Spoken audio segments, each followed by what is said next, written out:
석유 문제입니다. 아 근데 이 정부는 정말 투명합니다. 네. 네, 저 눈치 없는 거 아시잖아요. 네. 어떤 뉴스가 빡 떴을 때 이게 예를 들어서 무엇을 가리기 위한 것이다, 시선 돌리기 위함이다 이런 거 잘 눈치를 못 채거든요. 네. 근데 이거는 이날 아침에 뉴스를 보는데 보자마자 야 급했구나 이런 걸 터뜨린다고 그 느낌이 확 올 정도로 네. 너무 속보이는 거 요즘에 아니에요? 케이블 채널에서 그 마법 대전인가 뭐 해가지고 네. 하잖아요. 네. 우리나라 마술 수준이 엄청나게 늘었어요. 손기술들이 좋아요, 확실히. 예. 확실히 늘어가지고 네. 야 이제는 예전에는 그래도 대충 이렇게 뭐랄까 이렇게 어떻게 했겠거니 하는 게 보였는데 이제 아예 모르겠죠. 잘 모르겠네. 네. 근데 이거는 이제 지금 대통령의 좀 발언을 보시면 네. 막 토끼가 뒤에 보여. 그러니까 너무 투명해. 소매 끝에서 나오는 게 다 보여. 소매 끝에 막 있어 토끼가. 비둘기가 안에서 막 퍼덕퍼덕 밑장 뺀 소리 다 들린다고. 이건 너무 심했습니다. 너무 속보였어 이건 진짜로. 아 진짜. 아 짜증나. 짜증나. 자 바로 첫 발언 보겠습니다. 네. 6월 3일 포항 석유 브리핑 이거 브리핑 이름도 너무 웃긴다. 포항 석유 브리핑이야. 포항 석유 브리핑. 예, 제가 일부러 이렇게 했습니다. 네. 제가 알기로 대통령이 처음으로 직접 국정 브리핑 한 걸로 알고 있어요. 국민한테 처음 한 거죠. 예. 네. 이렇게 얘기했습니다. 우리 정부 들어와서 지난해인 2023년 2월 동해 가스전 주변에 더 많은 석유 가스전이 존재할 가능성이 높다는 판단하에 세계 최고 수준의 심해 기술 평가 전문 기업인 미국의 액트지오사에 물리 탐사 심층 분석을 맡겼습니다. 그 결과 최근에 최대 140억 배럴에 달하는 석유가스가 매장되어 있을 가능성이 높다는 결과가 나왔고 매우 높다는 결과가 나왔고. 저 20%라는데 아무튼 유수 연구기관과 전문가들도 검증을 거쳤습니다. 그렇죠. 이게 이제 연결되는 발언인데 일단 여기서 몇 가지는 짚어보죠. 뭐 예. 이게 번역이라고 하는 게 뭐 자세히 번역해줄 필요가 없는 건데 네. 주목할 포인트 표현 중에 네. 그게 뭘까라고 하는 거예요. 그럼 저희가 맞춰야 되는 거예요. 예. 세계 각자가 주목한 게 의미가 있고 이유가 있을 수 있으니까. 네. 저는 이제 윤석열 대통령이 항상 권위에 기대는 화법을 그건 나도 눈에 들어오네. 네. 네. 유수 연구기관. 예, 유수 연구기관 세계 최고 수준의 심해 기술 평가 전문 기업. 아마 이거 발음 한 번에 못 하시던데. 심해 기술 평가 전문 기업 미국의 액트지오라고 말하기 전에 예. 원고를 한번 다시 봐요. 예. 안 외우고 들어온 거예요. 액트지오? 액트지오는 근데 나도 외우겠다. 안 외우고 들어. 다시 그 연설 전문을 여러분 찾아보시면 알겠지만 정확하게 액트지오를 말하기 전에 여기를 딱 보아요. 딱 보고 액트지오사에 이렇게 얘기를 한단 말이에요. 예. 그러면 이제 이거잖아요. 야, 유명한 기업에서 확인해 줬어. 석유랑 가스 있대. 예. 대박 아니냐? 세계 최고 수준의 심해 기술 평가 전문 기업. 네. 엄청 길게 얘기해요. 그죠? 네. 그다음에 유수기관, 유수 연구기관. 아, 크로스 체크도 했다 우리가. 이게 이제 권위에 기대는 방법을 쓰죠. 네. 예. 이거를 굳이 그럴 필요가 없거든. 맞아요. 만약에 확실하면 네. 정말 가능성이 확실하다면 굳이 저렇게 당연하지. 막 네. 수사를 추가할 필요가 없죠. 원래 권위는 스스로 빛이 나는 거기 때문에 네. 예, 인용되는 권위는 필요 없는 거야. 네. 예. 이걸 또 대통령 입으로 한다고? 아우, 창피해. 이게 거짓말할 때, 그러니까 이거 그냥 제 경험입니다. 거짓말할 때 주로 나오는 스킬이 뭡니까? 야, 나 그날 거기 안 있었다니까. 교수님도 봤어. 봉우리도 봤어. 나 거기 있는 거.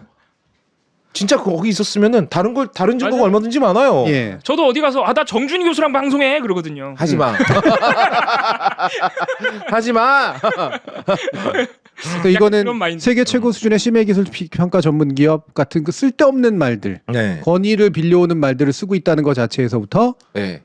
이건 한 수 접고 있는 네. 그런 문제가 된다. 오케이. 네. 또 그 뭐 비슷한 맥락이고 아까 중간에 웃으시기도 하셨는데 가능성이 그냥 높다는 게 아니고 매우 높다 이런 강조. 그렇죠. 예. 강조 매우 높다. 그냥 매우 높다고 해도 높다. 되는데 네. 최근에 최대 140억 배럴. 최대 그러네 최대. 최대 140. 매우 높다. 저게 재밌는 게 최소는 35억이거든요. 차이가 엄청 많이. 그러니까 네. 브라질 총 석유 매장량이 127억 배럴이에요. 우리나라 포항 앞바다에서 브라질 전체보다 많이 나온다고? 얼마나 깊은 거야. 뒤에서도 이제 그 나오는 얘기하고 연관이 되어 있지만 최소와 최대가 차이가 크잖아요. 예. 최대를 강조하고 싶겠지. 그렇죠. 쉽겠지. 그건 이해해. 하지만 이게 대부분의 경우에 네. 그렇게까지 확률이 높지 않은 게임이기 때문에 음. 그래서 보통은 레인지를 얘기하게 된단 말이에요. 예, 예. 적어도 네. 이게 사실 더 맞거든. 적어도. 보통의 경우. 네, 그게 맞습니다. 그게 내 책임을 그렇게까지 크게 키우지 않을 수 있는 거야. 그러니까 언제 배송돼요? 늦어도 다음 주 중에 갈 그렇지. 그러니까 보통 그렇게 나와야 돼. 다음 주에 오거든요. 그러면. 네. 정확하게 다음 주에 와요. 특히나 대통령의 발언으로서. 예. 대통령이 이 발언을 할 필요도 없지만 만약에 한다면 좀 더 유보적인 형태를 취해야 되죠. 그런데 이렇게 굳이 매우 높다 최대로 했다는 건 전형적인 사기꾼의 어법이란 말이에요. 네. 근데 이게 정말로 석유가 있다면요. 음. 여기 있는 말 하나도 필요 없는 거 아닙니까? 자, 여러분. 포항 앞바다에서 석유가 발견됐습니다. 아직 매장량은 정확하게 모릅니다만 예. 발견은 됐으니까 일단 여러분들 기뻐하십시오. 그러나 아직 흥분하지 마시기 바랍니다. 예. 요 정도면 얘기는 끝나는 거예요. 예. 근데 무슨 뭐 세계 최고 수준의 심해 기술 평가 전문 기업 액트지오 140억 배럴 뭐야? 하나도 필요 없는 얘기잖아. 네. 그리고 지금 희동님이나 울수가님이나 네. 또 앞에서 다른 한 분께서 공통적으로 지적하신 게 우리 정부 들어와서요. 아. 네. 저는 이 부분이 사실 제 눈에 떴어요. 야, 우리 정부 들어와서. 맞아. 문제 적어도 문재인 정부 때부터 하던 거 아니다잉. 예. 아. 그러니까 이게 그 전에 발언이 나오는 게 2021년까지 그 석유를 좀 파냈다 가스하고 이 얘기가 나와요. 2021년이면 이게 정권 교체기잖아. 예. 정확하네요, 진짜. 너무 투명해. 이럴 수가 있나? 전 정부 때까지 다 파섰었고 예. 우리 정부 들어와서 새로 지금 발견한. 아이고야. 대단하네. 우리 정부가 애쓴 거라고 네. 이 얘기를 지금 하고 있는 거예요. 혹시나 이게 문재인 정부의 공으로 돌아가지는 않을까? 맨 앞에 까는 거죠. 예. 예. 그럼 솔직히 좀 웃긴 게요. 만약에 산업부가 이것을 한 게 맞다면 가스가 매장이 이제 줄어들고 이제 더 이상 쓸 수 없는 때가 되기 한참 전부터 다른 시추 가능성을 안 알아봤을까? 그러니까 이게 말이 안 되는 겁니다. 우리 정부 들어와서는 말이. 네. 갑자기 그러면 그걸 다 닫고 예. 한 2년 정도 지나다가 이제는 또 파봐야겠네라고 생각하고 갑자기 시작을 했을까? 2023년에 시작한 게 전 더 문제라고 생각하고 그렇지. 만약에 네. 시작했다. 그러면은 사실은 더 작년에 시작했고 심지어 이거 심해 네. 탐사란 말이에요. 우리나라 그동안 대부분의 석유가스는 다 표층이었는데 표층이었기 때문에 심해인데 작년부터 시작했는데 벌써 이렇게 발표할 정도로 가능성이 높게 나왔다? 사실 그게 더 거짓말이지. 맞아요, 네. 거짓말이죠. 예. 그러면 심해가 아닌 거지. 예. 그리고 이거 뭐 이제 하루 이틀 만에 다 들켰지만은 그 액트지오보다 훨씬 더 규모가 큰 회사가 우드사이드. 예, 우드사이드가 이미 2019년부터 작년까지 탐사를 하다가 빠졌다는 거 아니에요. 네. 같은 위치를. 심지어 거기는 석유 발견되면 시추 권한의 50%를 걔네가 먹는 거예요. 예. 목숨 걸고 해야지 그러면. 그렇지. 근데 아무리 봐도 없는 거야. 그러니까 2019년부터 탐사를 했다는 거 아닙니까? 근데 왜 거짓말해? 우리 네. 정부 들어서가 아니잖아. 그리고 이 심해 유전 탐사 기법이라는 게 네. 한 그 2021년에서 2023년 사이 비약적으로 발전했나? 챗 GPT인가? 그런 방식이 똑같은데. 뭐 딥러닝을 통해 가지고 막 갑자기 막 비약적으로 발전해서 티핑 포인트를 넘어서고 막 이랬나? 아 물리 탐사라는 게 챗GPT로 하는 거구나. 아니면은 저 우리 대통령이 거제도 갔다가 아쿠아맨하고 친구가 됐으면 가능해요. 네. 뭐 동해니까. 아니 이 개통은 사실 뭐 전파 쏘고 막 이래가지고 네. 이렇게 그 쏴서 그거 가지고 나오는 반응 가지고 물리 탐사. 데이터를 얻은 다음에 데이터 가지고 해석하는 방법들이잖아요. 그럼 뭐 다들 아시겠지만 이걸 여러 군데에서 이제 해석의 다양성을 얻기도 하고 어차피 로 데이터는 같은 거니까. 그래서 그 다양성들 가운데 선택을 하는 거잖아요. 이를테면 로우 베팅을 할 건지 하이 베팅을 할 건지 선택하는 거 아니에요. 네네네. 예, 지금은 가능성이 높지 않은데 베팅을 했을 가능성이 되게 높은 거지. 그렇죠. 그리고 뒤집어 말하면 가능성이 높지 않은데도 가능성이 높을 거라고 베팅해 보시라고 보고서를 써줄 수 있는데 하고 같이 했겠지. 그러니까 우드사이드가 아니라 액트지오인 거지. 그렇죠. 그리고 이거 발표하자마자 논란이 되니까 액트지오의 박사가 바로 뛰어온다? 말도 안 이것도 되는. 너무 이상하더라고. 말도 안 되는. 세상에 어떤 에너지 네. 기업이 네. 정부에서 자기네가 사업하는 나라가 이거 하나겠습니까? 근데 그 회사는 잘 모르겠더라. 그 회사 1인 기업이니까 그럴 수도 있지. 네. 네. 그 나라에서 발표해서 논란이 살짝 발생했다고 뛰어와서 해명을 해준다? 그것도 와서 해명도 안 했어. 근데 내일 기자회견을 한대요. 네. 그러니까 지금은 이게 뭐야 정보 제한이 걸려 있어서 말할 수가 없다라는 거야. 그러니까 그게 더 의심스러운 거잖아요. 뭔 소리야? 무슨 근거로 우리나라에 석유가 있다고 판단했는지를 알려달라니까 이게 왜 기업 비밀이야? 그게 더 이상해 그래서. 장난치나? 와가지고 그걸 기자회견을 해주겠다는 게 더 이상해. 그러니까 유수 연구기관과 전문가들의 검증도 거쳤다면 이게 한 군데가 아니라는 소리잖아요. 예. 왜 한 1인 기업에 그 박사만 띄워오지? 그러게요. 네. 올 거면 다른 사람도 와야지. 예를 들면 백업 데이터를 제공해 줄 수 없나요? 대통령이 직접 얘기 안 한다고 해서 선접해서 얘기해 줄 수 있잖아. 맞아요. 어디한테 맡겼었고 어디에 이런 식으로 같거나 다른 어떤 예측치가 나왔고 그중에 이 예측치를 준 데에 맡긴 이유는 뭐고 이게 검증이지. 네. 네. 근데 말만 검증했다고 하고 그 검증의 실체가 왜 안 나오냐고. 무슨 황우석의 줄기세포요? 맞아요. 네. 아니 자료가 없대요. 석유공사나 산업부 홈페이지에 관련 자료가 없대요. 없지 당연히. 거기 저기 뭐야 산자부 직원들도 8분 전에 알았다는데. 이게 둘 중에 하나입니다. 만약에 없다면 네. 그게 없는 게 이제 실제로 없어서 없다면 네. 거짓말을 한 거잖아요. 엄청나게 큰 거짓말을 아니 한 근데 거죠. 대통령이 그럼 나와가지고 거짓말을 친 거야? 거짓말을 한 거예요. 거고 네. 또는 두 번째 거쳐야 될 과정을 안 거쳤다는 얘기야. 그렇죠. 적어도 복수 이상의 어떤 네. 검증을 거쳤어야 될 텐데 그걸 안 거쳤다는 얘기라고요. 없다면. 그것도 거짓말이죠. 네. 네. 그런데 만약에 거쳤는데 네. 없다고 얘기한다면 네. 더 심각한 문제가 되는 거죠. 맞습니다. 네. 뭘 해도 지금 문제인 상태예요, 지금. 네. 그러니까 저 말이 전부 거짓말이어도 문제고 네. 부분적으로도 거짓말이어도 문제예요. 네. 차라리 그냥 솔직하게 확률이 한 10% 정도 된다는데 한번 과감하게 파보겠습니다. 그러니까 로우 배팅을 하겠다고. 네. 차라리 솔직하게 이렇게 말을 하든가. 네. 근데 지금 로우 배팅을 해놓고 자기는 하이 배팅을 했다고 우기고 있는 거잖아요. 그렇죠. 네. 자, 다음 발언은 그래서 확률에 대한 얘기가 나옵니다. 예. 사실 돈도 문제고 확률도 문제인데. 그렇습니다. 예. 이어서 이렇게 대통령이 얘기했습니다. 최소 5개의 시추공을 뚫어야 하는데 한 개당 1,000억이 넘는 비용이 들어갑니다. 세계 최고의 에너지 개발 기업들도 벌써부터 관심을 보이고 있습니다. 저는 오늘 산업통상자원부의 동해 심해 석유가스전에 대한 탐사 시추 계획을 승인했습니다. 사전 준비 작업을 거쳐 금년 말에 첫 번째 시추공 작업에 들어가면 내년 상반기까지는 어느 정도 결과가 나올 것입니다. 아, 저 이거 번역해 볼래요. 네. 나 탄핵하고 싶어도 내년 상반기까지 기다려봐. 와 그렇게 간다고? 그럼 확 가는 거야. 핵심을 먼저 얘기했네. 네, 어, 네. 어. 이거 구체적인 일정을 지금 얘기하잖아요. 금년 말에 들어간다. 네. 내년 상반기까지는 어느 정도 결과가 나온다. 네.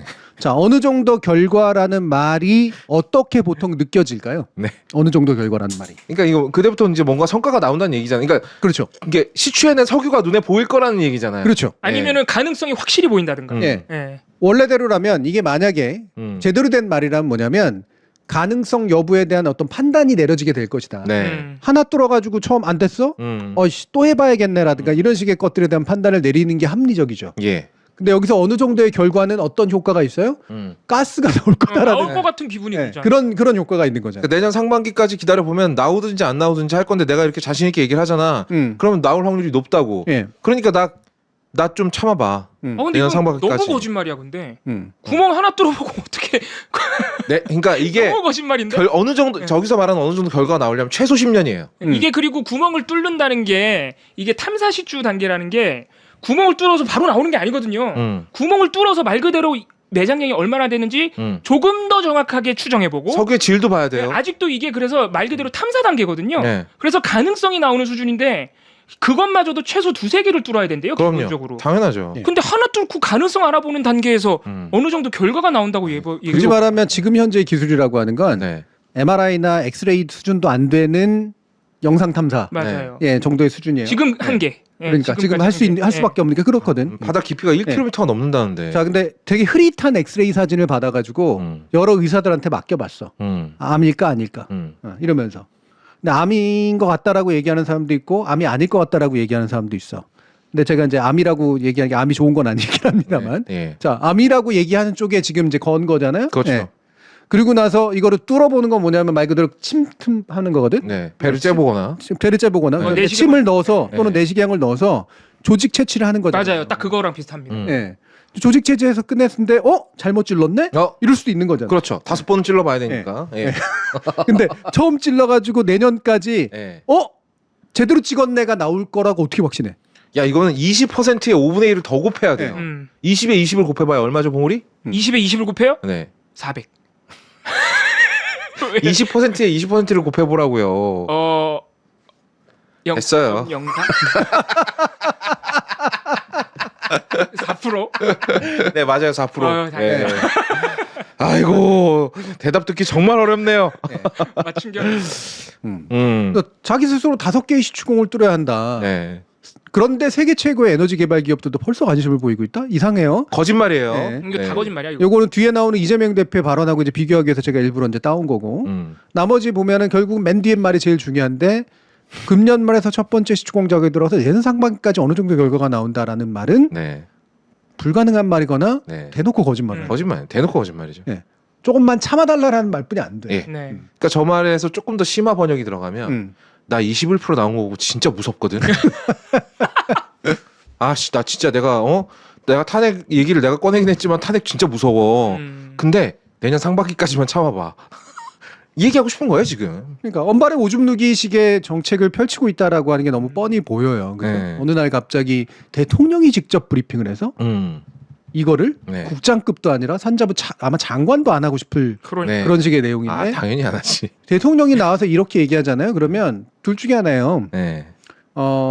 정말로 그게 있다고 하더라도 약간 급이 떨어져 보여요. 대통령이 이 세일즈를 하고 있는 느낌이 들어요. 네. 네. 바깥에다가. 네. 그리고 만약에 이게 사실이 아니라면 진짜 우스운 거야. 완전. 일이다, 진짜. 근데 이게 굉장히 높은 확률로 사실이 아닐 거란 말이죠. 네. 그럼 이제 이게 웃긴 걸 넘어서서 이건 진짜 정부민한테 대놓고 사기를 친 거예요. 네. 이걸 몰랐다면 말도 안 되는 거고 그럼 국정수행 능력이 빵인 거고 알고 얘기를 했다면 거짓말한 거고 사기친 겁니다. 국민 상대로 대국민 사기를 친 거예요.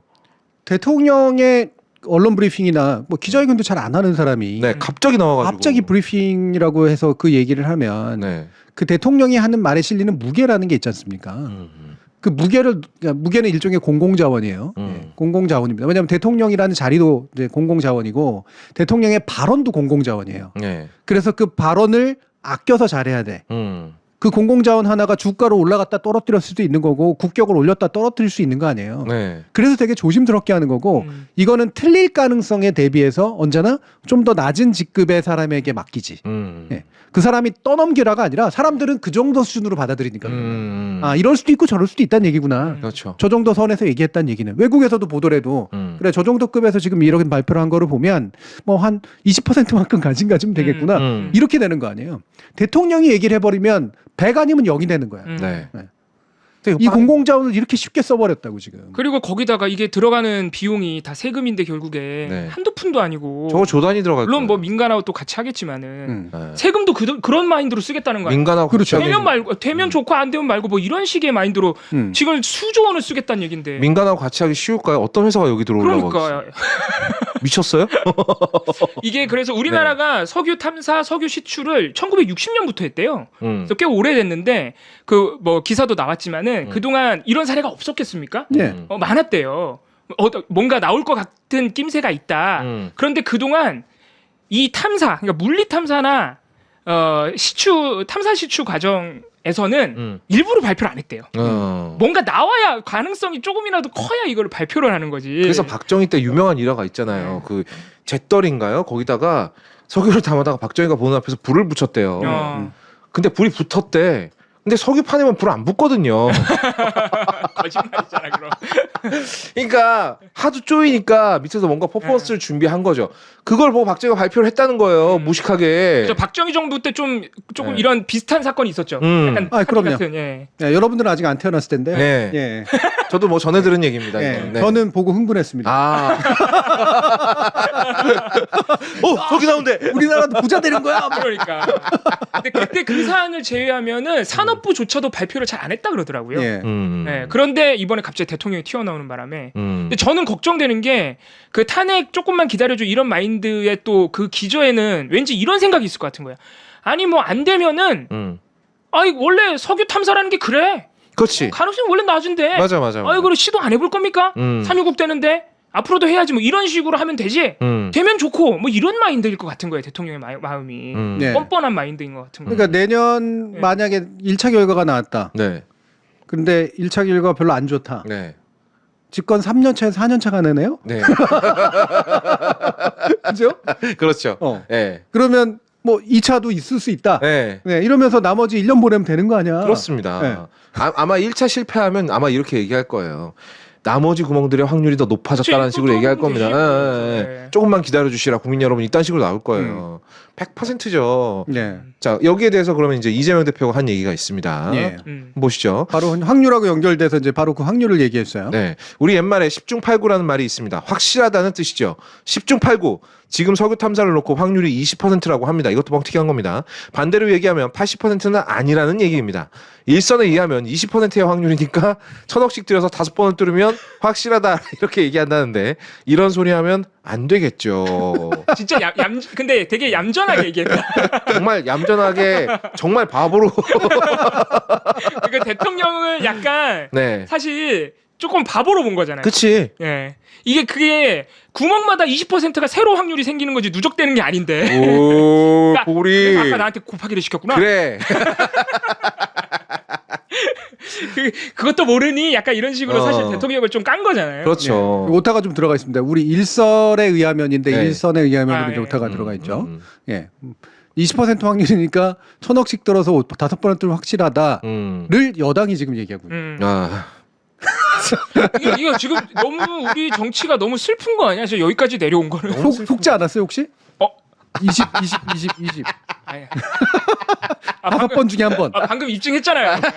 이게 새로 구멍마다 새로 20% 지금 어떻게 누적시키냐. 요거는 네. 근데 아니에요. 네, 말 안 할래. 뭔 말하고 싶은지 알겠어요. 네. 처음부터 이렇진 않았다. 뭐 네. 이 정도로 하겠습니다. 예. 예. 그러니까 10중 8구라는 말을 굳이 한 이유가 바로 이제 바보 같은 확률 게임을 하고 있다라는 얘기를 하기 위해서 이걸 한 거잖아요. 네. 10중 8구라는 건 10개 중에 8개나 9개라는 얘기니까 확률이 엄청나게 높은 거지. 8, 90%.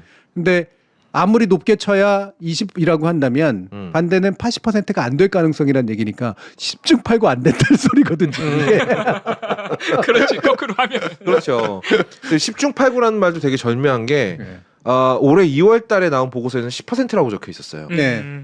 근데 갑자기 그 20%로 뻥튀기가 된 거거든요. 음. 그래 봐야 10중 8구라는 거죠. 10중 8이나 10중 9나 뭐 얼마나 다르다고. 그렇죠. 그런데 이 말이 되게 더 중요한 본론입니다. 네. 앞에는 그냥 니들 바보구나 이 얘기를 하는 거고요. 예. 이 최고위원의 뒷발언이 이제 사실 핵심이에요. 네. 제가 이번에도 제목을 쓴 것처럼 네. 그냥 나라 돈을 그냥 지 마음대로 뺏어 쓸 수 있는 돈이라고 생각하는 맞아. 그 이 마인드. 네. 네. 여기에 대한 지적입니다. 자, 개발 사업은 가능성이 있으면 민간 자본을 유치해서 하는 것이 맞습니다. 밑빠진 독에 물붓기가 될지도 모르는데 정부 예산을 전적으로 들여서 하는 것도 심각하게 고려해봐야 될 부분입니다. 성공하길 바라지만 그 과정에서 예산 낭비 요소가 없는지 불필요하게 과도한 국민의 기대를 자극해서 나중에 또 부산엑스포 유치 실패와 같은 충격이 발생하지 않도록 신중하고 안정적인 국정 운영이 되길 바랍니다. 네, 이 부분이 굉장히 중요한 포인트죠. 맞습니다. 네, 이 부분이 제대로 짚은 거예요. 네. 아니 저는 이해가 안 가는 게 이게 사실은 산업부하고 연관된 석유공사의 문제잖아요. 네. 석유공사는 정확히 말하면 정부기관은 아니란 말이에요. 예. 네, 공기업. 공기업이죠. 예. 공기업에다가 세금을 투자 형식으로 들어줄 수는 있어요. 네. 네. 산업부를 거쳐서 그죠? 음. 근데 그러려면 뭐가 필요할까? 뭔가 타당성이 필요하다. 아, 타당성. 그래서 예타 같은 거 하는 거잖아요. 그렇죠. 네. 타당성이 필요하죠. 음. 그러니까 공사로 독립시켜 놓은 이유는 뭐냐면 물론 국책 사업을 하기 위해서 독립시켜 놨기도 했지만 이게 그렇게까지 이 확률에서 좌우되는 거예요. 성공 가능성이 높으면 그만큼 국가 돈을 안 쓰고도 네. 외부에서 돈을 유치할 수 있다는 얘기죠. 달려주는 기업들이 많을 테니까요. 네. 예. 그리고 성공 가능성이 낮으면 외부에서는 돈이 잘 안 달려 들어올 테고 국가에서 돈을 써야 되는데 이거는 완전히 정책 작업을 써야 돼 그러면. 네. 정책적으로 그래도 이 낮은 확률이라도 해봐야 된다라고 생각해가지고 그죠? 네. 그러면 이 국가가 투자해야 되는 것의 크고 작기는 정확히 확률의 크고 작기 일치해. 그렇죠. 반비례. 그렇죠. 네. 예. 반비례. 그러면 이게 왜 국가가 그러니까 민간이 이렇게 돈을 막 이렇게 해가지고 끌어들이게 하지 않고 이건 위험을 분산시키기 위한 조치거든요. 이걸 공사가 하도록 만든 이유는 국가가 직접적으로 위험에 휘말려 들게 하지 않으려고 하는 거란 말이에요. 네. 그런데 이거를 마치 국가가 돈 써가지고 해야 되는 것처럼 지금 얘기를 하고 있잖아. 당연히 돈 써야 되는 것처럼. 대통령은 그렇게 얘기했어요. 네. 그렇죠. 1000억씩 쓴다고. 네. 그러니까 이재명 대표가 바로 얘기한 게 이런 거는 위험성이 크니까 확률이 높지 않으니 하려면 민간 자본을 하고 같이 해야지. 그게 네. 이재명 대표가 성남시장일 때 했던 거죠. 네. 예. 그것 진짜. 그거 가지고 이제 개발 비리 또 이렇게. 네, 말도 안 되는 소리라. 그러니까 저는 이 얘기를 한 것도 이재명 대표가 다시 한번 꺼내서 매긴 것 같았어요. 예. 니들 내가 한 만큼도 못하면서 뭐 지금 그리고 개발 사업 이게 복지 사업이 아니라는 거죠. 복지야 나라에서 투자해서 손해 좀 볼 수도 있지. 그렇죠. 그건 국책 사업이니까 네. 정부 사업인 거고. 네. 근데 그 과정에서 예상 낭비 요소가 없는지 있을 거란 얘기죠. 그리고 불필요하게 국민의 기대를 자극해서 부산 엑스포 유치 실패. 뼈 아픈 데를 짚네요. 네.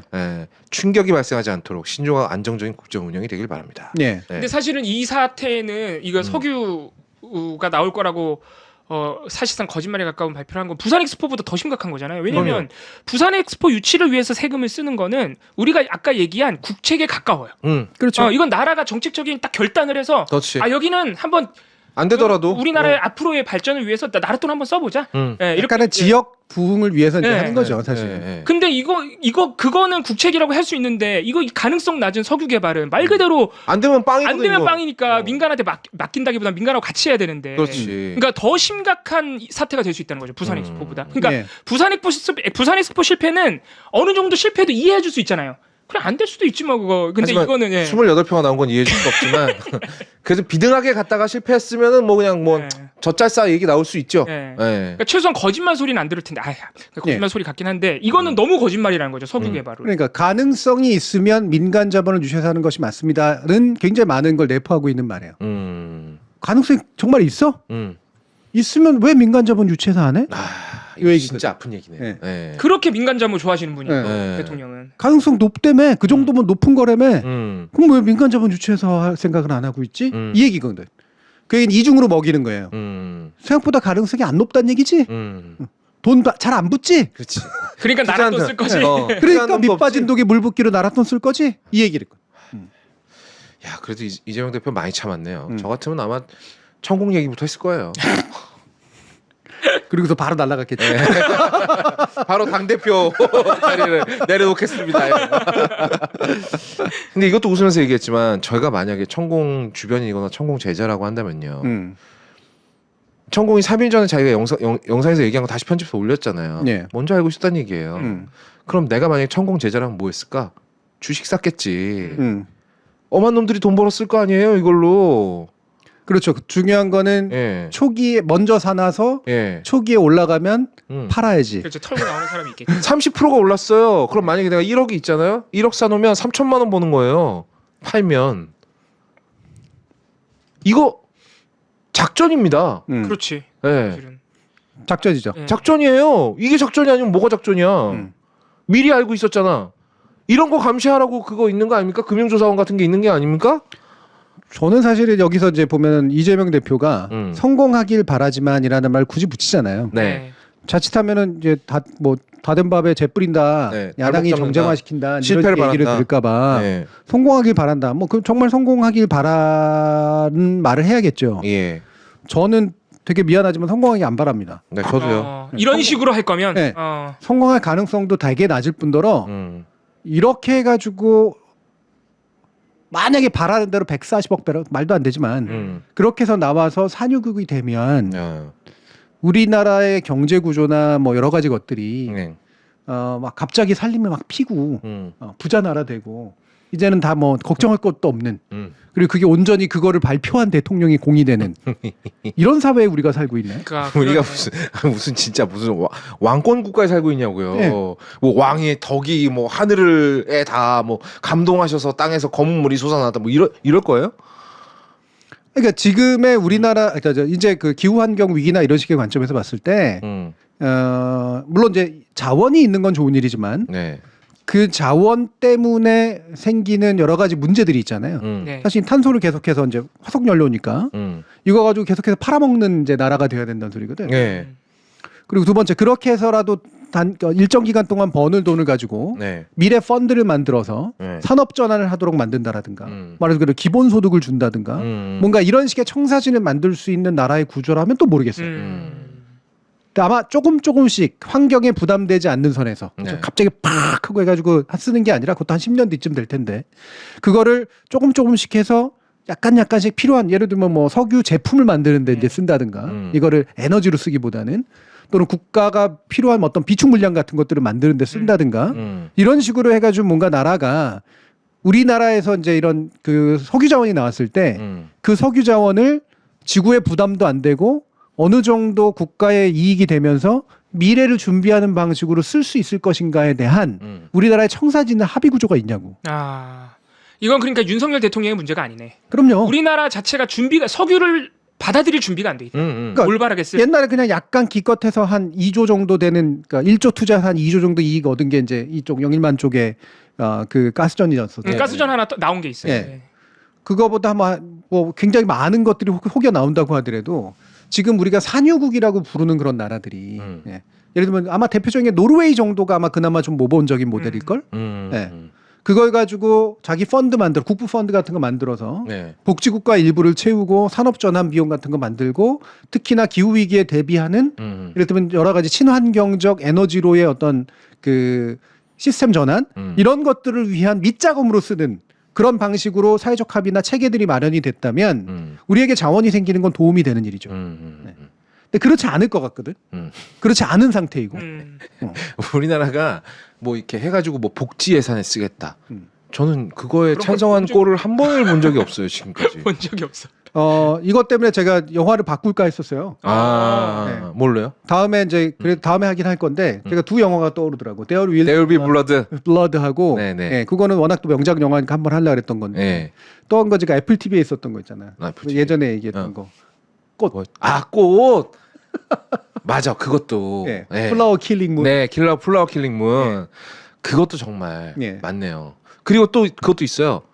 로스트 인 더스트도 예. 석유 나오는 얘기거든요. 그렇죠. 예. 시리아나라는 작품도 있고 지금 봉우리 하나도 못 알아듣고 예. 전혀 처음 들어봐요. 플라워 킬링 문은 얘기했잖아요, 우리가. 그래요? 야, 한번 얘기했어요. 할까 말까 그렇게 얘기했어요. 예. 플라워 킬링 문이 어떤 그 아메리칸 원주민들이 예. 독특한 자신만의 문화들을 유지해 가면서 이 백인들의 침략에도 자신의 정체성을 지켜갔던 사람들이 그 정체성이 무너지는 게 바로 오히려 네. 자원이 생겨서야. 돈이 생기니까. 돈이 생겨서야. 주체 못할 돈이 생기니까. 당뇨로 근데- 죽어가고. 근데 어떻게 쓰는지 모르거든. 그러니까 어떻게 백인 놈들 손을 빌리게 돼. 예탁재산처럼 쓰게 된단 말이야. 근데 이 백인 놈들이 매달 조금씩 나눠주다 보니까 잠깐만 이게 죽어버리면 우리가 돈을 나눠줄 필요가 없네. 그렇지. 죽여버리는 거. 근데 실제 역사는 이런 비슷한 그래, 것 같아. 중동이나 남미 이런 나라 많잖아요. 그러니까. 맞아요. 네. 지금 사우디아라비아 왜 네. 그 짝이 다 있는데요. 그러니까. 오히려 그래서 자원의 그 복수라 그럴까? 네. 이렇게 저주라 역설, 그러더라고요. 저주라는 네. 표현도 저주지. 쓰죠. 그러니까 이게 어느 정도 사회 시스템이 있었던 나라들에서 자원을 가지고 있는 경우나 네. 그게 없이 자원만 있었던 경우는 대부분 약탈당하거나 예. 그 자원 때문에 생긴 의존성으로 예. 인해서 제대로 된 어떤 그 시스템을 만들지 못하는 경우에 빠지는 경우가 정말 수두룩해요. 네. 그러면 역으로요. 지금 이 포항 앞바다가 확률이 낮다는 얘기는 아주 강력한 반증거리가 있습니다. 일본이 가만히 있잖아요. 가만히 있겠냐고. 만약에 진짜로 그 그렇게- 7강구도 뺏으려 그런다. 그러니까 확률이 그렇게 높은데 일본이 가만히 있을까? 만약에 정말 저게 확률이 내가 만약에 일본이잖아. 야, 7강구 니네 가지고 그거 우리 줘.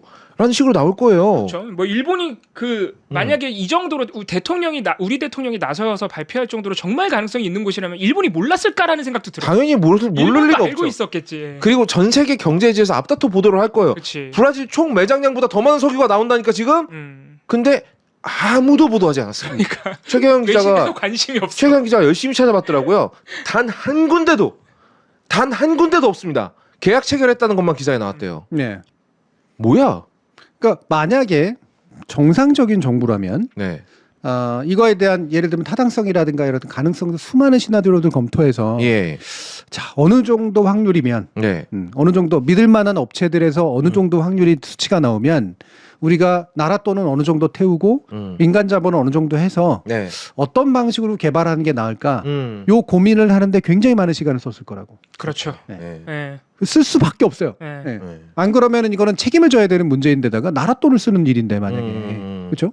그러니까 이거에 대한 고찰 과정이 드러나야 돼. 브리핑 전에 네. 사실은 깜짝 브리핑으로 할 문제가 아니라. 근데 마음이 급했거든. 네. 실제로 예를 들면 유전에 뻥 하고 터져나왔으면 깜짝 브리핑 해야지. 그럼 해야죠. 여러분들 지금 석유가스 솟아오르고 있습니다. 저거 시꺼먼 거 석유 맞아요. 라고 얘기를 해야지. 그런 게 아니라면 네. 굳이 대통령이 갑자기 예정에도 없던 브리핑을 잡아가지고 그것도 지금 내일 당장 터지는 것도 아닌 것들을 이렇게 얘기할 거면 차라리 그 전부터 설명이 시작됐어야지. 맞아. 그 정도로 가능성이 높다면 그 전부터 설명을 해왔어야지. 네. 그리고 설명이 시작돼야지만 책임이 분산되거든요. 그러니까. 네. 그러면 이거는요. 그러니까 이게 우리가 물론 이게 단정 짓는 건 좀 위험한 겁니다만, 그러니까 대통령의 이 액션은 아무래도 지지율이겠죠. 이유가. 아우 당연하죠. 예. 그 용산에서 자체적으로 한번 돌려봤대요. 21% 보고 네. 놀라가지고. 근데 그거보다 아래가 나왔다는 거야. 앞에 숫자가 바뀌었대. 일조가 나왔다는 얘기가 있었죠. 네. 그러니까 이제 화들짝 놀란 거지. 그렇지. 야, 이 박근혜 탄핵 때보다 더 낫잖아. 그럼. 이거 뭐 빨리 발표할 거 없냐? 뭐 어. 이런 식으로 되지 않았을까요? 그렇지. 그렇죠. 네. 그러니까 이게 흔히 말하지 가나다가 안 되는 정부라고 얘기를 하는 게 네. 발표의 시점, 네. 발표에 이르기까지의 설명, 그리고 발표의 어떤 힘을 실는 발언의 어떤 수위, 그다음에 그 수위에 맞는 어떤 발표의 형식과 발표자, 발언자 하나도 안 맞아. 이 대여섯 가지 기준에 하나도 안 맞아요. 대통령이 갑자기 삥 하고 나와가지고 대통령이 하지 않을 얘기들을 하고 네. 가능성 없는 이야기들을 하고 거기에 돈 쓴다는 얘기를 함부로 해버리고 그것도 일정 기간에 뭔가 성과가 날 것처럼 얘기한다? 에헤이. 아무런 형식이 안 맞잖아 지금. 네. 그러니까 화수목이 갤럽 그 지지율 조사 기간이니까 그 전에 터트려야 된다. 그래야 일주일 내내 얘기거리가 되고 지지율 조금이라도 오른다. 저는 그것도 걱정이에요, 교수님. 아니 다음 주 지지율 조금 오르면 어떡하죠? 그러면 저쪽에 이제 서해에서도 유전 나올 거예요. 네. 정말 피곤하다. 그리고 더 중요하게는 저는 아까도 얘기했습니다만 만약에 이게 어느 정도의 확률이 있고 그 확률과 함께 계산돼야 되는 것이 그 확률에 맞춰서 우리가 투자해야 될 게 얼마고 투자라고 하는 것의 결과가 만약에 나온다면 그 결과는 우리 국가를 위해서 어떤 부로 쓸 것인가. 그죠? 단순히 팔아 해치고 뭐 이런 문제가 아니라 결과가 안 나온다면 원래는 이런 공적 목적을 위해서 쓰려고 했던 것이 성과가 안 나왔기 때문에 국가 자원을 투여한 일이니까 그러면 이 자원 투여가 어느 정도 수준에서 정당화될 수 있는가? 즉 어느 정도 확률에 대해서 투여를 했을 때 우리 사회는 그거를 필요한 투자였다라고 받아들이게 할 것인가? 이 부분에 대한 얘기들이 필요해요. 산자부에 그게 있을까? 우리 정부에 지금 그게 있냐고. 그러니까요. 당장 대통령이 발표한 것 관련한 데이터 자료도 없는데. 아니, 발표 자체를 8분 전에 알았는데 뭔 준비가 있겠어요. 아 근데 오늘 우리가 또 이런 이슈를 접하면 우리가 또 윤석열 대통령이 또 저러네 이러면서 또 대통령 욕만 하는데 오늘의 교훈은 근데 완전히 다른 차원이네요. 우리가 석유뿐만이 아니고 만약에 정말로 갑자기 자원이나 엄청나게 가치가 있는 무언가를 발견했을 때 거기에만 너무 놀라거나 너무 기뻐하지 말고 이거를 과연 공적으로 어떻게 잘 쓸 수 있느냐. 수많은 상호대들이 달려붙을 텐데 뭐 재벌기업부터 시작해가지고 그거를 나라가 어떻게 잘 관리해서 공적으로 이익이 되게 쓰고 심지어는 전지구적 관점에서도 특히 석유 같은 건 전지구적 그렇죠. 관점이니까 예. 기후위기를 고려해서 잘 쓸 거냐 이런 고민을 해야지 우리가 또 윤석열 대통령 이렇게 놀려먹는 데에서만 이거를 소비하고 끝나면 안 된다. 근데 지금 네. 교수님이 걱정하신 바를 우리 언론이 정확하게 역행하고 있는 게 뭐예요? 그러니까 맞아요. 지금 포항 가가지고 인터뷰하고 다녀요. 맞아요. 네. 석유 나온다는데 좋으세요? 아유 우리야 좋지. 뭐가 좋은데요? 제가 태어났을 시점에 70년대 얘기하고 있다고. 네. 제가 지금 50이 넘었는데 네. 미치겠네 진짜. 진짜 미치겠네. 아니, 반백년이 지났는데 지금. 이게 너무 충격적인 게 가장 3일날 딱 발표하자마자 네. 지금까지도 가장 많이 봤던 보도 제목이 여러분들도 많이 보셨을 텐데 네. 우리도 산유국 되나요? 네. 네. 아, 너무한 거 아니야 이거 진짜 거짓말이잖아. 나 얼마 전에 진짜 거짓말 같은 기사 제목도 봤어. 한국경제였나? 포항 앞바다 석유 다른 석유들보다 고품질의 석유. 라는 기사가 나. 무슨 소리야? 어떻게 알아? 그걸 네가 어떻게 하는데? 탐사 실추를 안 했는데. 한 방울도 안 하는데 그걸 네가 어떻게 알아? 그리고 미쳤나봐, 진짜. 가이아나 엄청 많이 쓰더라고요 제목에다가. 가이아나 뭐만큼이나 저 대박이 터질 거라고. 아, 네 아무튼 그 언론 보도야 뭐. 예. 지금 우리나라에 필요한 건 그런 거예요. 그러니까 이런 얘기 잘 하셨듯이 어느 정도의 확률일 때 공적 투자가 정당화되는가. 예. 마치 우리가 예타를 하듯이. 그렇죠? 그리고 두 번째, 그렇게 해서 만약에 뭔가가 대박을 쳤거나 공적 자원을 확보할 수 있게 됐다면 네. 그거는 어떤 용도로 쓸 것인가. 네. 이게 예전에 이명박 때 자원외교라고 하는 말로 그 들이부었던 네. 잘못된 그 돈들로부터 우리가 얻은 교훈 아닙니까? 맞습니다. 네. 네. 그때 아니, 정말 눈 아니 뜨고 근데 당했지. 자원외교 진짜 웃긴 게 생각해보면 우리나라 자원이 아니야. 다 해외 가서 뭐 하는 그래. 그러니까 할 수도 있다고. 네. 공공 투자니까. 그렇죠 그렇죠. 할 수 있는데 제대로 체크가 돼야지 크로스 체크가. 아, 그때 딱 유일한 정당성의 근거가 뭐냐면 자원 외교의 뒤에 있는 게 자원 안보였거든. 맞아요. 네. 우리나라는 자원이 안 나니까. 네, 우리나라가 자원이 안 나니까 외국에서 빨리 이렇게 이런 것들을 확보해 나가지고 우리가 유사시에 안정적으로 우리 자원을 쓸 수 있도록 만들자 이거라고요.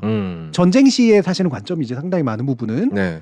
두 번째 근데 거기에 또 묘하게 마치 투자하면 대박 칠 것 같이 얘기까지 맞아. 해놨어. 똑같아. 사기까지 쳤다고. 네. 오케이 자원 안보라고 하는 거는 필요할 수도 있어요 지금. 음. 근데 지금은 자원 안보라는 컨셉 플러스 즉 뭐가 필요해?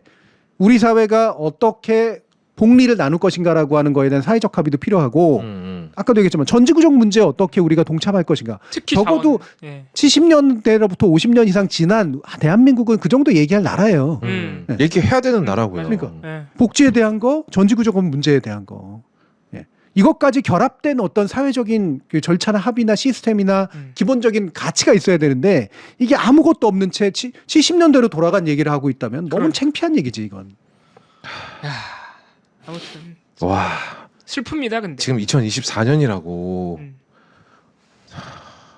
자, 다음 발언 두 번째 아이템은 보겠습니다. 네. 원래 탄핵 우리가 같네요. 예. 헌법재판소 걱정들을 많이 하셔서 네. 네. 헌법재판소가 검사 탄핵에 대해서 어떤 결정을 내렸는지 거기에 대한 두 가지 상반된 예. 다수 의견과 소수 의견을 이제 비교해 보도록 하겠습니다.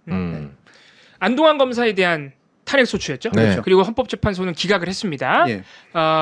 이분 이름이 뭐죠? 헌법재판소장 정영식. 정영식 헌법재판소장. 음. 이게 아마 이게 선고하면서 그렇죠. 읽었던 결정문에서 결정문. 결정문에서 탄핵에 대한 반대 의견을 낸 분들, 네. 낸 사람들 그리고 기각을 낸 거죠. 인용하지 않고 그다음에 인용을 낸 네. 사람들이 있어요. 네. 근데 그 중간에 중간파가 또 있었어요. 맞습니다. 예. 결국 기각 결정을 내렸지만 예. 어느 정도의 탈법성을 인정한 위법이 있다. 예. 예. 여기 중간에 있어서 하지만 예. 다수 의견은 결국 기각으로 난 기각이었어요. 거죠. 그래서 지금 읽어드릴 내용은 예. 기각한 이유입니다. 그러니까 네. 탄핵을 안 해. 탄핵할 네. 만한 일이 아니야라고 기각하는 의견입니다. 이 사건 공소 제기 당시에는 구체적으로 어떤 경우에 종전에 기소유예 처분이 있었던 사건을 제기하여 기소하는 것이 공소권 남용에 해당하는지 여부에 관한 법원의 선례가 없었다. 피청구인 기소 사건의 제1심 법원도 이 사건 공소 제기가 공소권 남용에 해당하지 않는다고 판단을 했다. 그러니까 이게 자꾸 이 사건이라고 하는데 이게 보복 기소를 얘기하는 겁니다. 네. 그 유우성 씨에 대한 네. 두 가지 이제 그 판단의 근거를 일단 제시하고 네. 있어요. 일단 뒤에 것까지 이제 다 읽을까요? 보고 예. 일단 이 논의를 한번 해보죠. 네. 계속 읽어드리자면 이 사건 공소 제기가 최종적으로 대법원에 의하여 위법하다고 평가되었다는 것만으로 곧바로 피청구인이 안동환 검사가 어떠한 직무상의 의무를 위반했다고 인정할 수는 없다. 이 사건 공소 제기는 헌법상 탄핵 소추 사유인 그 직무 집행에 있어서 헌법이나 법률을 위배한 때에 해당하지 아니하고 피청구인이 사건 상고에 관여하였음을 인정할 수 없으므로 심판 청구 이유 없다. 위법도 없었고 그리고 뭐지 두 번째 뭐라 그랬지? 그건 그냥 교수님한테 맡겨. 우리가 정리할 수 있는 얘기가 아닌 것 같아. 뭐라고? 방금 내가 읽었는데 까먹었어. 네. 아니 이게 상고에 관여하지 않았다. 예. 아니 저 재판관 나리들 말 좀 쉽게 쓰면 안 돼요?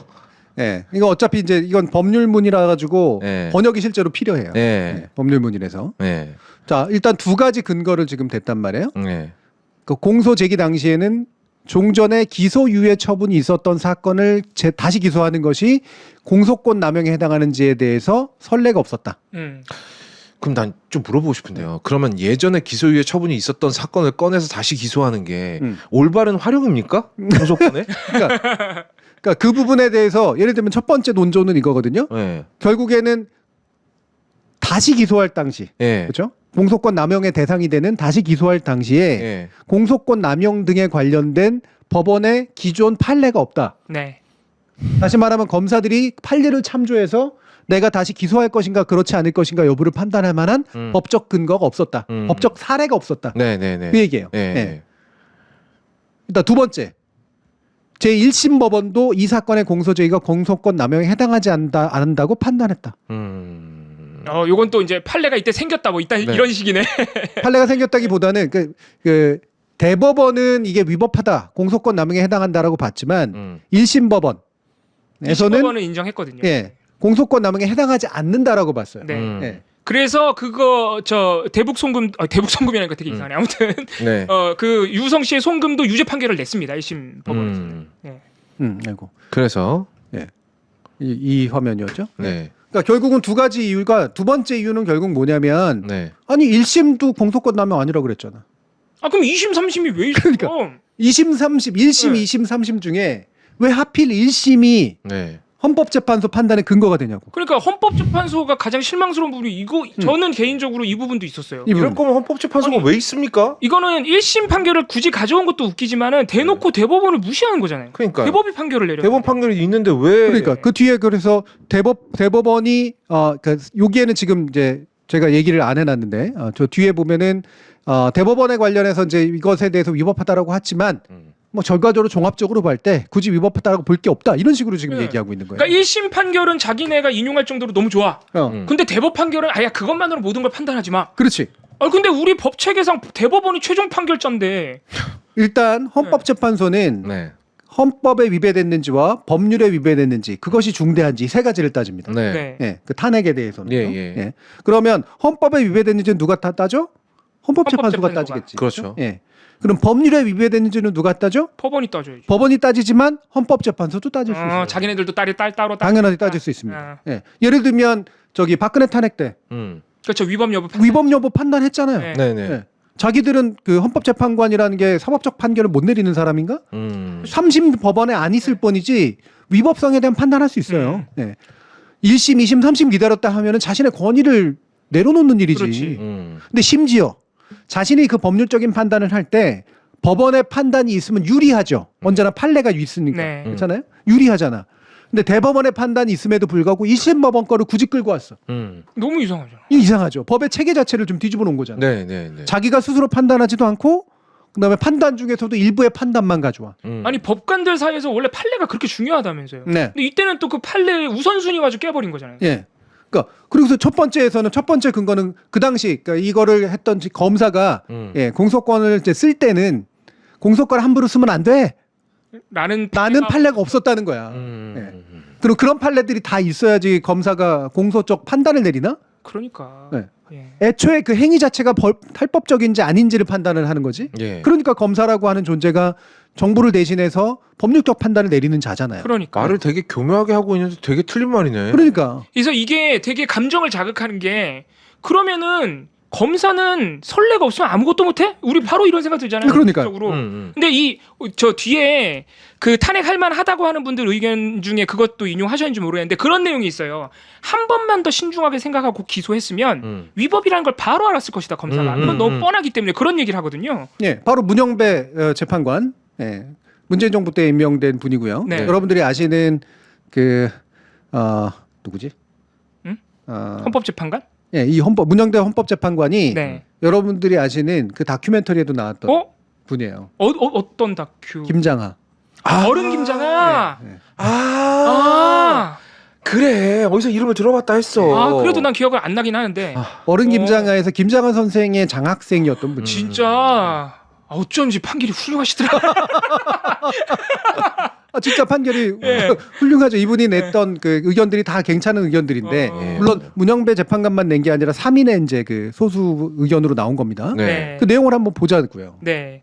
공익의 대표자이자 인권 옹호 기관으로서 형사소송법상 각종 권한을 부여받은 검사가 오히려 그 권한을 남용하여 소추의 공정성을 해하고 피의자의 정당한 이익을 침해함으로써 검사 본연의 의무를 저버린 행위로서 검사의 공익실현 의무를 중대하게 위반한 것이고 이 사건 공소 제기로 인하여 헌법 질서에 미친 부정적 영향과 파급이 매우 중대하다. 그렇죠. 역시 아주 강하게 비판. 맞는 말을 하는 사람은 쉽게 얘기한다니까. 그러니까 형사소송법상 각종 권한을 부여받은 검사. 그 권한이 뭐예요? 공소권이잖아요. 예. 야, 근데 공소권이라는 막강한 권력을 왜 부여했을까? 헌법이 인권 옹호 기관. 인권 옹호 기관으로서. 정말 멋있는 말. 근데 공익의 그거- 대표자로서. 근데 그걸 써서 남의 인권을 무시하면 어떡해? 그렇지. 그러니까 바로 전형적으로 헌법이 검사에게 권위를 부여한, 사실 법률이 부여한 거죠. 헌법이 법률을 통해서 검사에게 부여한 권한이 네. 바로 공익의 대표자이자 인권옹호기관이라는 거. 이거 실제로 검사들이 자기 옹호할 때 많이 쓰는 말이거든요. 맨날 하는 얘기죠. 야, 근데 분리하면 쏙 빼버리는구나 이런 거를. 네. 공소권은 우리의 유일한 권한이야 이렇게만 얘기해. 그렇지. 네. 예. 그러니까 검사 본연의 의무를 저버린 행위다. 자기 판단을 하잖아. 헌법적, 법률적 판단을 하잖아요. 예.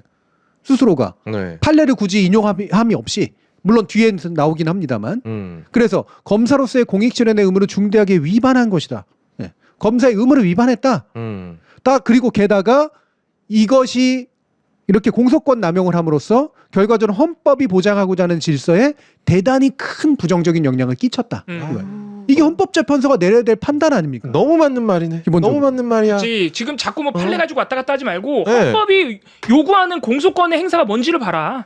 그리고 공소권을 무엇을 위해서 쓰는지 봐라. 인권 옹호인데 헌법 질서에 어긋난다. 이런 판단 기준을 네. 제시를 해주신 것 같습니다. 그리고선 네. 이렇게 얘기를 하잖아요. 이것도 전 되게 중요한 발언이라고 봅니다. 네. 그런데도 해보세요. 네. 그런데도 피청구인은 이 사건 공소 제기에 대해서 어떠한 징계나 형사처벌도 받지 않았고, 그 시효도 지났다. 따라서 피청구인의 이 사건 공소 제기에 대하여 엄중한 헌법적 징벌을 가함으로써 이 사건 공소 제기로 인하여 침해된 헌법 질서를 회복하고 더는 검사에 의한 헌법 위반이 되풀이되지 않도록 엄중히 경고할 필요가 있다. 와. 이거 봐, 너무 쏙쏙 읽히잖아. 그러니까. 이렇게까지 심각한 잘못을 했는데 벌을 안 아무런 받았어? 처벌을 안 받았어. 그렇죠. 징계도 받지 않았어요.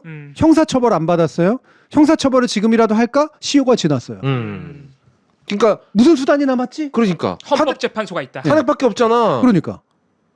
따라서 헌법적 징벌만이 남았다. 네. 그러고 이것을 가하는 것이 바로 헌법 질서를 회복하는 일이고 경고하는 거다. 너 더 이상 헌법 위반하지 마라. 이게 새로운 판례를 만드는 일이죠. 그래요. 이게 정의로운 국가로서 새로운 판례, 첫걸음이 될 판례를 만들 수 있었던 일이에요, 이게. 예. 더 이상 검사가 자기 공소권을 사적으로 이용하거나 아니면 이걸 써서 선량한 사람을 괴롭히거나 하지 않는 나라로 갈 수 있는 아주 중요한 첫 번째 발걸음이 될 수 있었는데. 그러니까요. 그러니까 아까 재판장, 헌법재판소장의 네. 그 발언하고 지금 소수 의견하고 비교를 해보면 네. 이것의 사회적 효과가 너무나 명확하게 대비가 됩니다. 예. 즉 헌법재판소장의 다수 의견은 정확히 말하면 뭐냐면 판례도 없고 이 사람이 그 공소권 남용을 할 때 그걸 남용하지 말라고 명시적으로 얘기했던 판례가 없었어. 네. 게다가 1심 법원도 그렇게 심각하지 않대. 네. 그렇기 때문에 위중한 위법을 저질렀다고 볼 수가 없어. 그 결과는 뭐예요? 앞으로도 해. 근데 앞으로도 해. 이거를 그렇게 요약해서 말하니까 헌법재판소가 사실 최고의 권위를 가진 사법기관인데 헌법재판소가 자기의 권위를 약간 떨어뜨린 것 같아요. 1심 법원에 기대고 판례가 없음에 기대는 거는 헌법재판소 스스로 지위를 굉장히 내려놓은 것처럼 느껴지기도 하네요. 그러면서 결국에 하라는 거는 앞으로 이거 계속해도 돼. 이런 결과가 이제 앞으로 검사들이 겁을 내겠습니까? 마음에 안 드는 놈 있으면 막 그렇지. 잡아다가 그냥 네. 일단 기소 때리고 보겠죠. 그러니까 이게 되게 위험한 게 수사권도 뭐 지금 많이 변했다고 하지만 지금 다시 되돌리기도 했고 어쨌든 수사권도 검찰이 압도적으로 가지고 있잖아요. 그런 상황에서 사실 이게 새로운 증거가 맞아라고 우기면 그만이거든. 그리고 다시 재기소해버리면은 그때마다 문제가 된다는 얘기인데 지금 다수 의견은 그렇게 해도 된다는 거잖아요. 아무거나 가져와서 증거라고 새로운 증거라고 하고 그래. 또 기소해. 또 기소. 2번이고 3번이고 해. 기소 막 해. 네. 어차피 너희들한테 벌을 줄 판례가 없어. 그러니까. 뭐야? 그러니까 대법원이 그 판단을 내렸어도 대법원의 판단을 헌법재판소가 받아들이지 않았고 중대한 위법이 없다라고 봤으면 결과는 뭐예요? 검사는 계속 이뤄도 된다는 얘기거든요. 예. 예. 이 누가 어떤 검사가 이걸 보고 겁을 내겠습니까? 진짜. 아니 근데 난 정말 궁금하네. 물론 교수님께서 여러 번 말씀해 주셨지만 검사가 왜 이렇게 절대적인 권력을 갖게 됐는지 기소권을 어떻게 독점하게 됐는지 너무하잖아요 이거. 예. 예, 지금 판사도 탄핵되냐고 물어보시는데 판사 다 탄핵됩니다. 네. 네. 헌법재판관도 마찬가지고요.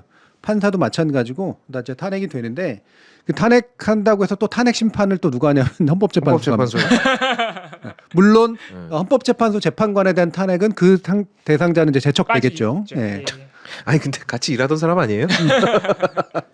그러니까 그래서 헌법재판소라고 하는 데가 제가 전에도 이제 월요일 날도 잠깐 얘기했고 그런데 지금의 구성이 5대4 판결이 많아지고 있어서 보수 우위 구성이 이제 가고 있다라고 하는 건 명백해 보이고요. 네. 최근에 일련의 판결들, 결정들을 보면 이런 구도의 문제점들이 드러나고 있는 건 사실이에요. 그럼에도 불구하고 아직도 그래도 약간 특정 부분에 있어서는 전향적 그 결정을 내리는 방식으로 아직은 하고 있습니다. 근데 나머지 지금 이제 문재인 정부 때 임명됐거나 기타 임명됐던 사람들이 이제 싹 다 갈리거든요. 네, 좀 있어. 소수 의견 낸 사람들이 싹 다 갈려요. 네. 네. 새로 이제 임명 가능한 민주당 추천의 사람이 하나 정도뿐이 없고. 네. 아이고 매. 그리고 나머지 하나가 이제 결국에는 여당이랑 대통령이 이제 추천을 하는 건데 나머지 한 명이 이제 결국에는 뭐 다른 야당이 할 수 있을지 그렇지 않을지. 그러니까 국회에서 이제 결국 추천을 할 수밖에 없으니까. 네. 이 부분은 있지만 기껏해야 많아봤자 2명일 거예요. 그럼 7대2 구조가 된다는 소리입니다. 그럼 이게 어떡하지라고 하는 그런 답답함이 드실 거예요. 그러면 결국 모아가지고 대통령 탄핵을 해도 안 되겠네. 윤석열과 국민의힘이 깔아놓은 헌법재판소 구조에서는 안 되겠네. 이런 생각을 하고요. 그게 실제로 상당히 실현 가능한 시나리오입니다. 네. 네, 맞아요. 그래서 걱정할 필요가 분명히 있어요. 그러니까 탄핵이 답이다라고 얘기하기가 굉장히 어려운 조건이에요. 예, 넘어야 될 산이 너무 많아. 그럼 이렇게 되면 어떤 상황태가 올까? 많은 분들이 되게 허탈해합니다. 이제. 그렇죠. 그럼 도대체 뭘 할 수 있지? 우리가 할 수 있는 게 없구나. 뭘 할 수 있지? 이런 생각이 드시는 거예요.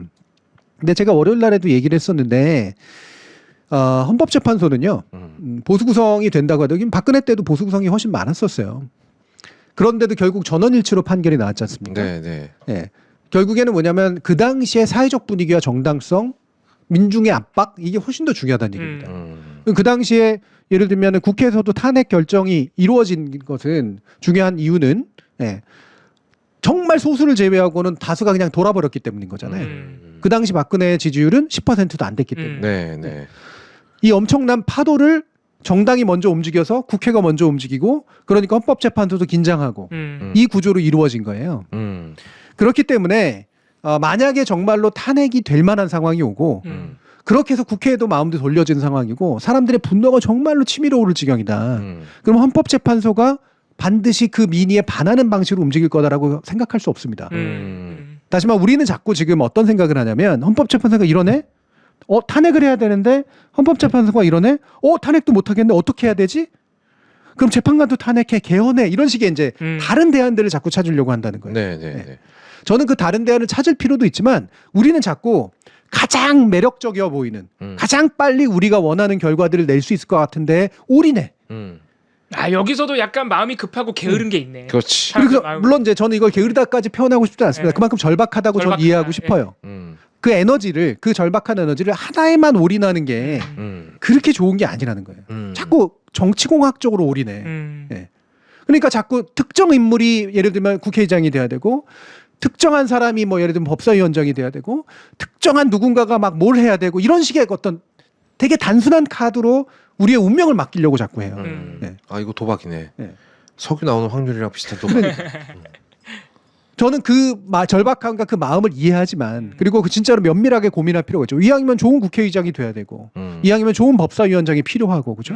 이왕이면 좋은 어떤 대표 자리나 대리자들이 필요한 게 맞죠. 네. 근데 그 한 방으로 우리가 목적한 바를 이룰 수 있을 거라고 생각하는 것 또한 사실 굉장히 위험한 투자라는 거예요.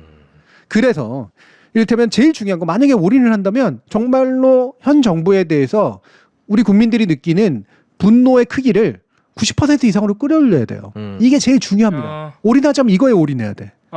네. 이게 제일 중요하고 이게 다른 모든 것들을 가장 크게 결정짓는 큰 변수입니다. 이 정도까지 오면 국회도 움직이고요. 헌법재판소도 움직여요. 하기사 지지율이 10%대로 내려가고 10% 초반이 나오면 헌법재판소가 아무리 친윤이라고 해도 같이 침몰하고 싶겠어요? 예를 들면 90% 또 이제 95%의 사람들이 대통령을 지지하지 않고 야 이건 진짜 탄핵 아니면 방법이 없어 라고 들끓고 있는데 헌법재판소가 우린 보수 우위야 7대2 파면 안 됨 메롱 이랬다고 쳐보세요. 헌법재판소로 쳐들어갈 것 같은데.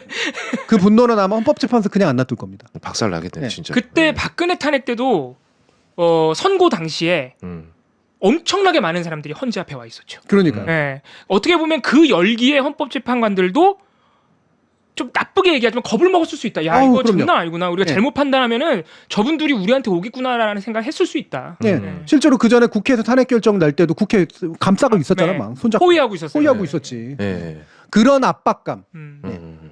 EPL보다도 더한 압박감. 네. 이런 압박들이 역사를 바꾸는 거예요. 네. 근데 생각해 보니까 박근혜 탄핵 때도 우리가 탄핵이 될 거라고 생각을 안 했어요. 예, 굉장히 불안했지. 그때로 돌아가 보면요, 그때도 우리가 헌법재판관들이 보수 우위라는 걸 알고 있었고요. 그런데 그때는 진짜 이 대통령에 대한 분노가 심하다 보니까 일단 거리로 엄청나게 많이 나오셨고 말 그대로 거기 올인을 한 거야. 네. 야 다른 건 모르겠고 일단 보여주자 우리가 이렇게 화났다는 걸. 거기에 다들 올인하시니까 국회도 하다가 탄핵을 했고 예. 결국엔 헌법재판관들 마음까지 돌아섰다 이렇게 봐야 되겠네요. 지금 예를 들면 헌재를 없애거나 헌재 구성을 바꾸는 개헌 내지 뭐 이런 것들을 하자라고 네. 얘기하시는 분들이 있는데요. 그거는 생각하더라도 한참 뒤의 순위예요. 앞 단계가 있어야 돼, 앞 단계. 그럼 개헌을 해야 되는데 개헌하는 대로 3분의 1을 모이려면은 어떻게 모을 수가 있을까요? 개헌하자고 모이는 국회의원을 모이고 만들어서 네. 그 3분의 2의 동의를 받을 수 있도록 헌법재판소를 없애는 동의를 받을 수 있는 네. 그 힘은 어디서 나올까? 네. 음. 예를 들면 내가 민주당 의원들이나 뭐 국민의힘 의원들한테 막 문자 폭탄 보내면 그렇게 될 것 같으세요? 전화 바꾸면 끝이지. 오히려 거기가 대리자들이 더 말 안 듣는 계기지 그게. 그렇죠. 대리자들이 말을 듣게 만들려면은 엄청난 분노의 집결이 있지 않으면 안 돼. 네. 거의 혁명적 분노의 집결이 있지 않으면 안 돼요. 그 정도까지 오면은 헌법재판소도 그 민을 무시할 수 없을 뿐더러 만약에 무시했다? 그럼 개헌되는 거지. 실제로. 야 이거 안 되겠다. 국회 나서서 얘네들 다 처단해라. 이거 개헌해가지고 헌법재판소 없애든가 이래야지 이게 뭐냐? 그 분노가 있어야 개헌이라도 된다고. 다음 단계라는 거예요. 그게 개헌이 필요하다면.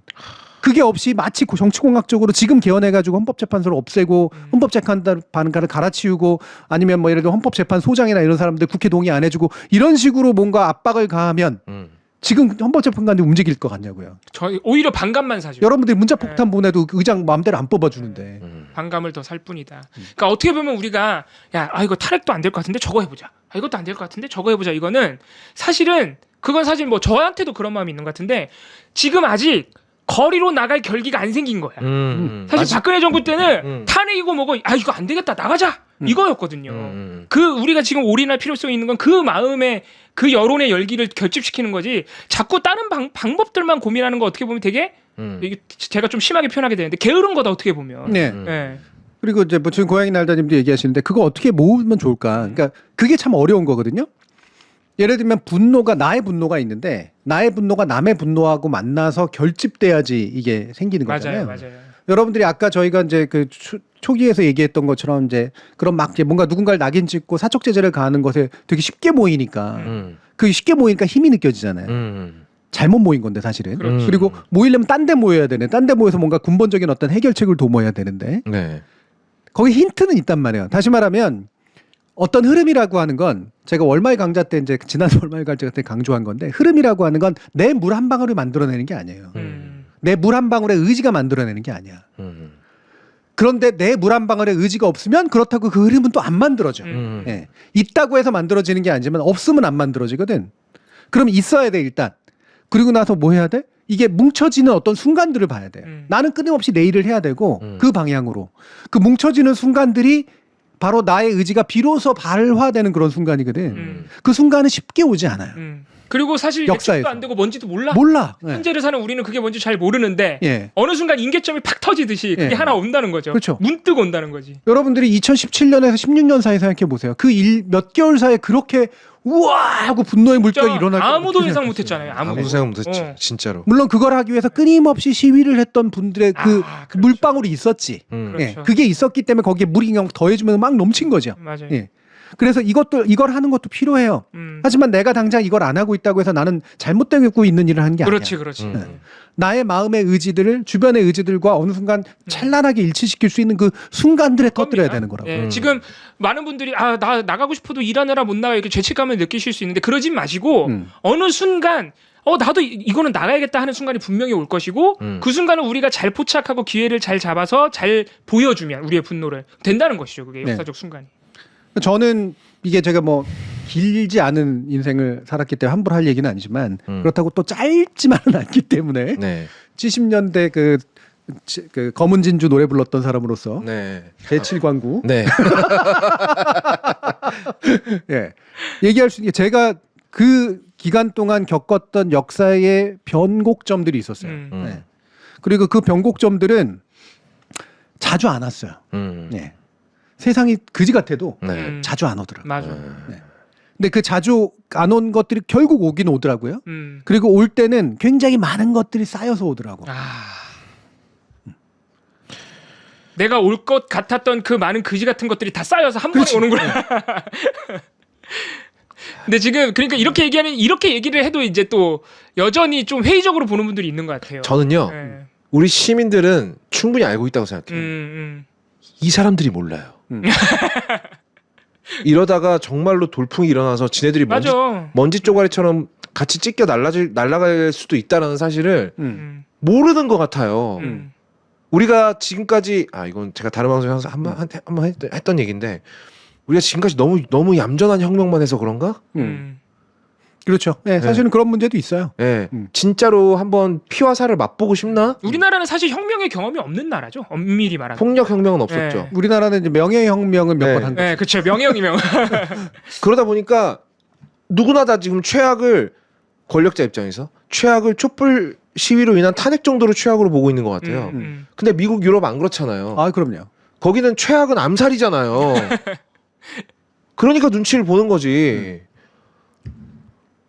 그러니까 예를 들면은 저는 이제 아까 얘기했던 분노, 저는 모든 종류의 비질란테라고 얘기했던 자경적 활동, 네. 다시 말하면 사적 복수라고 네. 하는 것에 대해서 저는 이론가로서는 반대하지만 네. 민주주의 이론적 관점에서 보면 반대하지만 네. 그 열정이나 그 분노에 대해서는 승인하는 편이에요. 인정해요. 그래서 허구의 세계와 실제 세계를 나누는 식으로 이제 그거를 저는 불안하게 수용하고 있는 이제 그런 상태인데 네. 혁명이라고 하는 게 바로 이제 기존에 부당했던, 그러니까 사실은 개개로서는 부당했던 그런 행위들이 어느 순간 너무나 압도적이어서 정당할 수밖에 없는 순간으로 바뀌는 겁니다. 맞아요. 네. 예를 들면은 그 예전에 뭐 6월 항쟁이나 이런 거 할 때 억울하게 불탄 파출소도 많고요. 맞아요. 네. 네. 그리고 뭐 자영업자도 굉장히 힘들었고요. 네, 네. 그때 수많은 혈탄이나 이런 것들 때문에 얼마나 장사 못하고 힘들었습니까? 그리고 그분들의 그 어쨌든 그 억울함이 이제 그 과정에서는 이제 있을 수밖에 없었던 거죠. 그것 때문에 그런 식의 어떤 행동들을 하면 안 돼라고 얘기할 수는 없는 거예요. 역사의 그렇지. 뒤의 관점에서 보면. 네. 네. 네. 네. 어느 순간에선가는 예를 들면 누군가는 나의 분노가 나는 비록 예를 들면 재판관에 가가지고 진짜 막 뒤통수를 때리는 한이 있더라도 예. 네. 내가 이 일을 하는 사람이 있을지도 몰라요. 저는 그걸 조장하는 게 아닙니다. 예. 그 전에 문제를 풀어야지. 하지만 그렇게라도 하는 어떤 행위를 하는 누군가가 나올 때 네. 그 나오는 것이 굉장히 사회의 위험한 인계점을 지나오는 시점이라고 봐요. 그걸 우리가 봐야 된다는 그걸 봐야 된다는 거지. 이 징후가 보여주는 현상, 그 기저의 뜻이 뭔지를 봐야 되는구나. 그렇죠. 우리 사회가 얼마나 위험한 순간에 네. 와 있는지. 그리고 그런 것들이 드문드문 나타나거든요. 예, 나타난다고. 그런데 예를 들면은 아까 얘기했던 우리가 도입에서 얘기했던 그런 식의 행동들은 부정의한 건 아니지만 그런 식의 정의 구현에 있어서 네. 야 이건 역사의 흐름에 해당하는구나. 이 정도의 어떤 자기가 예를 들면 기존의 사법 체계에 의해 가지고 결국에는 부당하다라고 낙인 찍힌 것을 알면서도 나는 그래도 해야겠어. 이를테면 김재규처럼. 네. 그렇죠? 너 이런 행동을 하는 누군가가 나올 때 역사의 흐름이 바뀌는 거고 굉장히 중요한 공적 의미가 생기는 거거든요. 예. 그때가 되면은 흐릿해져요. 그렇지. 예, 사법적 경계와 정의감의 경계가 흐릿해집니다. 일상에선 그렇지가 않아요. 근데 일상에서 우리는 죽어라 하고 뒤에 안전한 데 앉아가지고 분노만 죽어라 하고 쏟고 있고 안전한 분노만 쏟고 있는 거예요. 그게 김재규를 말씀하시니까 확 이해가 되는 게 김재규는 어떻게 보면 개인의 범죄로 그 폭력적으로 이제 그렇죠. 그 잘못된 권력자를 처단했잖아요. 그래서 그에 대해서 비판적으로 보는 분들도 많잖아요. 역사적 네. 평가에 있어서도. 근데 우리가 그런 아주 충격적인 사건이 벌어졌을 때 그 이면의 의미는 무엇인가 봤을 때 실제로 민중들이 분노하고 있었어 그때는. 부마 항쟁이라든가. 그렇죠. 많은 사람들이 유신에 대해서 분노하고 있었기 때문에 우리가 김재규 같은 분에 대해서는 재평가가 가능하다. 근데 예를 들어서 왜냐하면 그런 현상이 충분히 일어날 수 있다고 말씀하셨기 때문에 예를 들어서 이재명 대표에 대한 살인 미수를 생각해 보면 우리가 정치적인 의미로 이 사건의 의미가 뭔가 봤을 때 그 이면에 우리 사회 저변에 김재규처럼 정당한 분노를 끌어안고 한 것 같지 않아. 이 사람은 이상한 사람이야. 그렇지. 우리가 그런 거를 이면에서 파악을 해야 되네요. 이런 사건이 터졌을 때 무조건 옳다. 정치적 사건이다 보지 말고 이건 잘못된 거네. 이 이면에 우리 사회 저변에 그런 의미가 전혀 없네. 또 김재규처럼 있는 경우도 있고 그렇게 좀 볼 수 있을 것 같아요. 네. 뭐 지금 김재규에 대해 다른 의견을 가진 계신 분들이 있는데 그 의견 얼마나 근거를 가지고 확신하시는지 저는 잘 모르겠고요. 제가 아는 역사적인 사실들이 아마 그 확신보다는 많을 겁니다. 예. 그리고 저는 김재규에 대한 평가는 단순할 수 없다라고 생각을 해요. 제가 여기서 함부로 이제 평가를 내리지는 않겠습니다만은 예. 중요한 건 뭐냐면 박정희가 그렇게 안 됐다면 안 죽었을 거라는 거예요. 맞아요. 박정희는 그냥 안 물러났을 사람이에요. 당연하죠. 네. 아마도 실제로 국민들이 더 죽였을지도 몰라. 수만 명이 더 죽었을 겁니다. 네. 네. 저는 그런 관점에서 보면 수만 명의 민중의 목숨들이 사라지는 것보다 네. 그 사람 하나의 목숨이 사라지는 게 맞다고 생각합니다. 맞아요. 아, 역사의 관점에서. 당연하죠. 네. 네. 그리고 그 뒤로 물론 12.12가 오고 광주가 왔죠. 그게 김제구 탓이에요? 그건 전두환 탓이지. 전두환 때문이지. 그건 전두환 탓이지. 무슨 소리를 하고 있는 우리 거야? 서울에 보면 영화 봤잖아요. 아무튼 근데 그런 식으로 생각을 해 보면은 지금 우리의 마음을 좀 잘 정리할 필요가 있을 것 같아요. 네. 예. 우리가 돌출 행동을 해야 되느냐 아니면은 지금 당장 거리로 나가느냐 안 나가느냐 이런 부분에 있어서 역시나 좀 차분하게 너무 당장의 결과를 기대하지 말고 헌법재판관도 우리가 이것도 사실 저는 제가 이런 얘기하면은 되게 순진하다 또 하실 수 있는데 저는 5대4가 깜짝 놀랐다니까요. 네. 물론 그거는 헌법재판관들 구성 자체가 그렇게 돼 있기도 한데 심지어 5명 중에 2명은 위법이 맞다 그랬다니까. 네. 공소권 이거 위법적인 행사라 그랬다니까. 그런 걸 그렇죠. 생각해 보면은 예. 네. 근데 탄핵할 정도가 아니라고 한 거거든요. 그렇죠. 예. 네. 그런 걸 생각하면 경계선에 있는 재판관들도 많은 거예요. 네. 네. 근데 그분들도 보수 재판관이거든요. 네. 어쨌든 간에 우리가 너무 급하게 생각하지 않으시고 여론을 보여줄 때 보여주면 된다는 거죠. 네. 예. 급하게 생각하시는 분들의 심정은 제가 알아요. 제가 성격이 급해요. 당장 때려 아니, 가서 뒤통수. 그러니까 그런 생각이 드는 이유는 하나예요. 이 시간에도 계속 나라가 망가지고 있다라는 생각 때문이겠죠. 맞아요. 예, 억울한 사람을 죽고 있고. 아 그건 또 맞지. 근데. 그러니까 근데 또 이것도 맞는 말이거든요. 예. 자, 네. 시사 번역기 네, 여기서 마치겠습니다. 오늘 해시 라이브는 여기서 예. 끝이. 그래서 힘드신가 보다. 일찍 퇴근하나요? 오늘 휴일이니까. 맞네. 오늘 휴일이니까. 휴일인데 좀 느슨하게 해야 되는데 오히려 평소보다 더 길게 했습니다. 그랬어요. 예. 느슨하게 길게 할까요? 아니야 나 힘들어. 예. 나 지금 뒤에 등 기대니까 너무 편해가지고 지금 한 시간 더 할 수 있을 것 같아. 자 넘어가시죠. 소담소담으로 넘어가겠습니다.